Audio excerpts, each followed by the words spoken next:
Electric cars have plenty of hurdles on their way to almost certain widespread acceptance. You know most of them. Charge time, range, places to charge, cost of the vehicle. But there's another one that a lot of people don't think so much about, but which the auto industry is thinking about a little bit more lately: weight. Here's why the heaviness of an electric car is not trivial.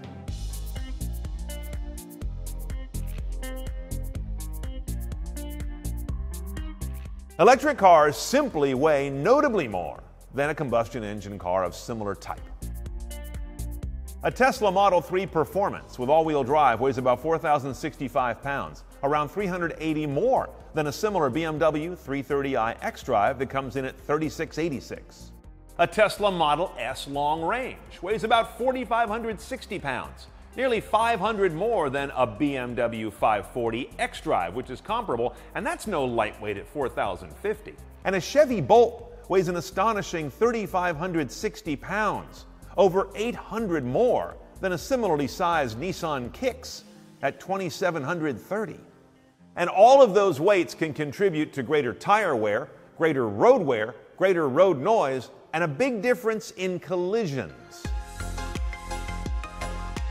The Insurance Institute for Highway Safety makes one thing very clear: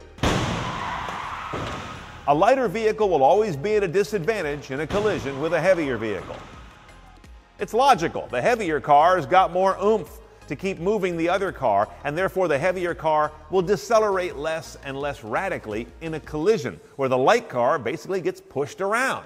Therefore, the people inside those cars will either benefit or suffer from those same differences in dynamics. Bottom line, if things are equal and you have two cars of roughly the same volume, you want to be in the heavier one. You're going to come out better by all indications.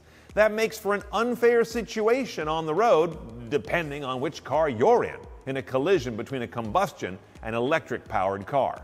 Put it another way, you do not want to get hit by a 9,000-pound Hummer EV. Or look how the DOT states it in a report from 2012. To lightweight, lighter cars in pursuit of better fuel economy would create a greater risk of public health and fatalities on the road, whereas to lightweight, heavier cars would reduce the risk of public injury and fatality on the road. Now, since EVs weigh more, as they go down the road, they're putting more force, weight, and wear on that road surface that we all share.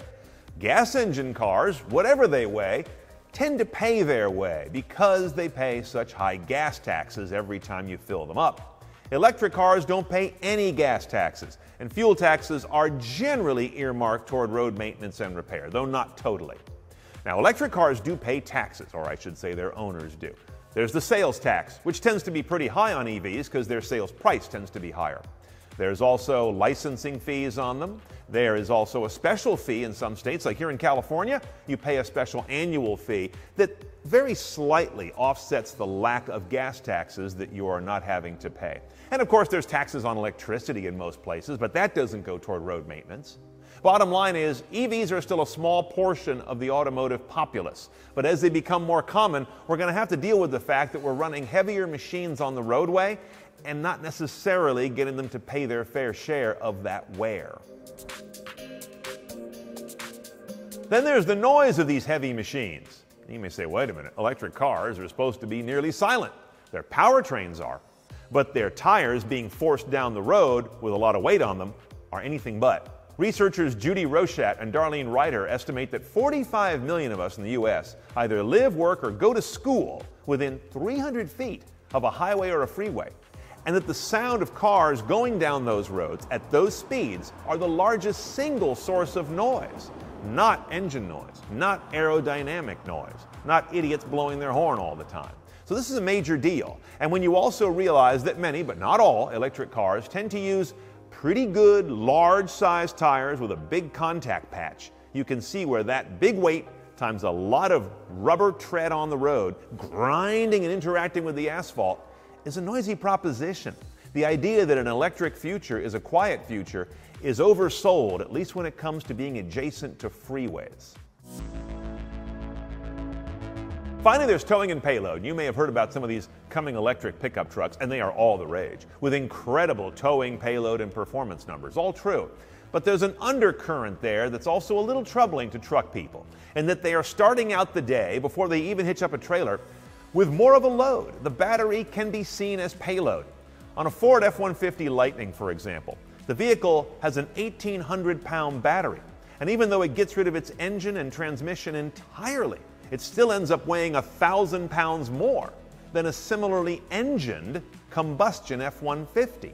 So you start the day off in the morning with a payload of a net 1,000 pounds. And that payload, that battery, unlike gasoline, is not a trivial weight. A full tank of gas weighs almost nothing compared to an electric battery. And as that battery depletes and becomes less and less valuable as you're on your drive, the weight doesn't change, unlike a gas tank that gets lighter as you do work and use up the fuel. So there's an interesting other angle here to the whole payload calculation and the ability to pull something like a trailer, which has lousy aerodynamics, with an electric vehicle whose weight is not going to make that proposition any better.